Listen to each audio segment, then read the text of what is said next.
పిల్లలు పెద్దవాళ్ళై వాళ్ళ లైఫ్లో వాళ్ళు సెటిల్ అయిన తర్వాత వీళ్ళకు పేరెంట్స్కి వీళ్ళకి మధ్య ఒక కమ్యూనికేషన్ గ్యాప్ అనేది ఏర్పడుతుంది.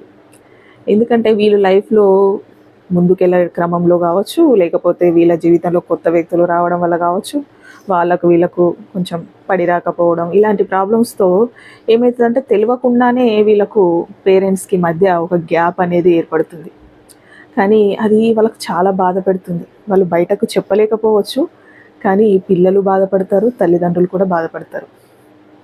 అలాంటి వాళ్ళ కోసం ప్రతిరోజు నేను ఒక 5-10 నిమిషాల నుంచి 15 నిమిషాల వరకు మాట్లాడి మీకు ఆత్మీయ స్పర్శను మీ పేరెంట్స్కి ఇవ్వడానికి ప్రయత్నిస్తాను.